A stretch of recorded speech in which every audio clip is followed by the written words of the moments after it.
Chris, that was a really interesting soundscape, comics as sound, and Alan Jackson's work has been phenomenal in creating all those textures and dimensions, both from field recordings and electronically. And I did some of the voices. I sort of get some of the ideas, the atmosphere, but it's still a bit hard for me to process and understand. What was it? Where were you coming from with that? Well, this is a very early experiment in doing what we've been working at for a while, which is in doing comics with a soundtrack and then disposing with the actual picture side of the comics. So the comics are just words and sound, but still in some way comics. And it was an experimental piece to try and work out the best way of doing that. And what I thought was, let's use a very familiar character, Sexton Blake, and have a very short adventure with some audio landscapes. So a very, very simple story, a bit weird, but some audio landscapes like the top of Lime Street Station, the fictional New York hotel in Liverpool, and Sexton Blake's house or office at the end, and then something happening in a small village, presumably outside his window, which are not particularly connected, but they provide discrete landscapes to have a little piece of atmosphere in, and to see how the audio would transfer from one to the other in a very simple little Sexton Blake story. Right, okay, so to me that's partly getting people to go and reference internally to generate their own imagery. So there's a lot of room for people to get different things and to construct sort of stories that are going to have different dimensions. It's not going to be the same for everyone, it's going to be very subjective. Yeah, more subjective than when I normally do comics, because when I do comics everything in the pictures is obviously quite straightforward. And even though my comics are not straightforward, the pictures are. And so this kind of takes things another step further in that the soundscapes are not necessarily connected together. I'll start again. They're not necessarily connected together in the sequence of a story, but my comics are like that as well. But this takes things a little bit further in that the picture that the soundscapes may evoke is also up to the reader's or listener's imagination, rather than them having to fill in the gaps that are not stated in a comic story. Right. Just be interesting, everyone else here, have got any observations or questions for Chris? Yeah, how do you decide how long the piece is going to be on the... Well, I thought best not to have it too long, because it'd be too much work for Alan, too much work for John doing the voice, too much work for me to write it. So I thought, so that Alan can just do 4 or 5 landscapes, let's have it very short, so a bit of absurdism in about whatever's happening with the pigs and about the high places, and but strung together so that you can make a little story out of it. So would you have like a minimum and a maximum time scale on that? I think that in the script I put down that it should be about 4 minutes, but I was completely flexible on it, didn't I? Something like that. Yeah, but time-wise that works quite nicely. Yeah, I thought so. Because some of my comic strips are very short. They're like 4 panels, 9 panels, and so I'm quite accustomed to working in a short piece space. You know. So, what are your plans? Well, we're going to do another one. Right. Yeah. Or similar sort of. Well, what we'll do is we'll have a good think about this one, and then think, what can we do better? You know. Yeah. Yeah. How do you feel that went? It's coming on very nicely. Yeah. I don't think Alan's finished it yet. Right. But I mean, what the next one? No, this one. Oh, this one. Oh, right. So there's more. It's kind of it still has the flexibility of a work in progress. I think. Oh, well, that's interesting. Yeah. Oh, that's good. So you can expand on what you produced. Yeah. Because presumably next time we'll think that worked, that didn't work. We'll do more of that, and that's not happening. And I've had a new idea about this, and then we'll do that. Yeah, it's a really interesting concept. I mean, it's just nice to have those sounds that are obviously recognisable. Yeah. Like for instance, Lime Street Station. Yes. and the wind in a high building. Yeah. So they're all clues, aren't they? Sort of, That's exactly what we had in mind. We thought very simple story. So you aren't going to get mixed up with what's happening, and so you just have these kind of audio landscapes that go on and set the scene. They don't stay for too long. Yeah. And then we're on to the next one, and the whole thing's about 4 minutes, and we wrap it up, and it's a little project. Yeah, and it's really fun to listen to. Yeah. Well, good. Yeah. And that is the most important thing. Yeah, it's great. Yeah, I'll look forward to your next project then, on that case. Yeah. Yeah, do you think you comics as audio without the actual comics? Yeah, it's a great concept. Yeah, exciting. Yeah. It's very relaxing, I think. Yeah, well, good, yeah, because that's kind of because we were thinking of ambient music and kind of radio and that kind of thing, thinking radio is a bit too predictable and straightforward. Ambient music, it's all very well, but there could be more a bit more to it, could be a bit more developed, and without necessarily being musical. So was that so the recording of Lime Street Station, was that actually over to you, Alan? How did you come? That was actually Brighton Station. Oh, was it? Okay. Yeah, so it has the same echo. A few weeks ago. Yeah. Oh, right. So how did you capture that then? With some nice microphones and a recorder and sitting outside the station, Yeah. trying to find. Actually, I was kind of moving around to try and find where the reflections come off. Brighton's quite nice like that because you've got a big cliff to one side of it. Oh yeah, you have. So that if you wall, get just sort of opposite the entrance to it in the right place near this multi-story car park there, you're getting these sort of long reflections coming off the kind of the cliff wall as well, which makes it sound a bit further away. Yeah. And then I tried to make it. It's a bit challenging to try and make it sound like it's below you instead of to the side. Oh, but I mean, going back to the storytelling side, we have said we're on the roof, so you've got that idea already. Yeah. Right. Yeah. Exactly. It's very effective. How do you plan to let people experience it? How do we YouTube, putting it on my website, cinemadetectives.com. John will publicise it. I was hearing that Alan has an idea for a sculpture with it coming out of holes in the sculpture, though I'm not quite sure. That sounds like a great idea. I'm not quite sure where the idea sort of came from, but let's do that.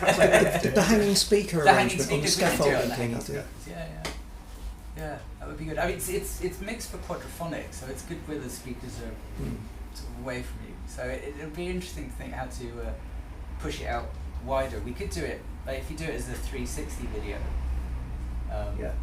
on YouTube, you can get it so it does your head tracking and gives you a sense of sounds behind you and in front of you. But but it'd be interesting to do that with no visuals. Yeah. That would be an intriguing. Because really, it is designed for no visuals. Yeah. It's designed the visuals come from your head. Yeah. Well, you need to keep to that concept, don't you? And it does, I mean, it's, I mean, you just need certain clues, don't you, within the story. Yeah, you need to be kind of set up slightly with words, and then you're away into the soundscape. Yeah, it's really effective, actually. Just wondering, Chris, over the years, I know that you've collaborated with a lot of people on comics and films and other projects, and you've done a lot coming and visiting me in Worthing in the last few years, and you've got a history of a family connection with Worthing because your late uncle lived here, didn't he? So you've got sort of very positive memories of visiting. How do you feel about the future development, collaborative projects, and are you open to more collaborations on different levels, different ways? Well, I have enjoyed working on my own and doing my comics, but these days I prefer to have a bit of company because I can work on my own comics anyway. But nowadays I don't want to be working on my own all day long, and so it's much nicer for me to have some collaborative projects as well because it's friendlier. Right, so human dimension. Yeah, human dimension, because it's too easy to become a little chap working on your own. Right. And I know several people in other interviews have mentioned that there's sometimes elements of nostalgia, that your work is both in the present moment, but it's also as if someone's simultaneously reliving or thinking about things that have happened in the past or I possibly don't in the think future. nostalgia is a particularly good work. It's more like having a past, Right. and having a past that kind of casts a light on how you interpret the future, rather than specific mentioning of nostalgia. Because nostalgia, to me, seems to be a word that nowadays means, oh, things were great in the old days, Right. which is not at all the case, of course. What I'm getting from that is that nostalgia, full stop, could be like a fixed prism, something that's just, oh, this is like that and that was good then. And it's But- very commercial because, Toy Story 4, for example, people are nostalgic about the early Toy Story, and Would I be right in thinking that the way you approach the past is that you're still conscious of things in the past and it informs your present experience, but Just it what I'm doesn't saying, yeah. control? Yeah. So it's Yeah. it's valid and it's Yeah. useful and you still use it and draw upon it. Yeah, that's what I would agree with. Good. I'm glad you agree with me. I'm just wondering if anyone else got me, because I think a really interesting thing, and this is a bit like the way Chris works, kind of stream of consciousness, stuff comes up, interact, conversation. It's not necessarily a stream. It's not written as a stream of consciousness, Right. because often it's done very deliberately and kind of coldly. And if you're doing stream of consciousness, I think honesty kind of makes you kind of stick to your stream of consciousness and not deviate from it very much. But any stream of consciousness from this is pretty well cut to pieces and has bits added on and all that kind of stuff, with the idea that it's going to provide a coherent piece of work at the end of it, rather than be true to any particular stream of consciousness. Right. I get If that. you see what Chris. I mean. I do. I do. I think I wasn't quite expressing myself properly. My experience over many years working with you and contributing on a very, very small level is that you're open to the exchange of ideas and that things seem to evolve and grow and grow. Yeah, So it's always. not a Yeah. rigid consciousness. That's Well, it, yeah. because when you've used up your initial ideas that you think are your really strong ones, you've still got to go on with your life, and new things will be happening to you and new things will be coming up, and you can think, oh, I could do a story about that. And so working with other people, that's another aspect of that kind of thing. Well, excellent. Well, I'm looking forward to us having a very creative evening and a few pints later. Very good. In the meantime, Yeah. has anyone got any other ideas or observations for Chris? Well, yeah, I just wanted to ask you, Chris, about with this concept that has just performed, are you planning to sort of use same sort of characters? Don't know. And also, there's the financial aspect to it, because we might want to commercialise it and do something like that with it. Because this is what we've been doing, although we've all done our best and a really good job on it, is kind of proof of concept. And really we want to kind of work out exactly where it's going. Can we use it to build anything with? Right. Yeah. What you mean as a series? Well, as a series, as a downloadable and paid for MP3, as a sculpture that can go around and have Alan's name on it, or anything like that. Just because, as I say, very early days, seeing where it goes. Oh, interesting stuff. Just like to make the observation that you're probably not aware, Chris, but Henry's actually a very talented and imaginative, creative musician. Brilliant. So I think, Henry, if you were interested in collaborating, I think we'd be very pleased to accommodate you. Well, yeah, if I can sort of add anything, then that'll be great. So,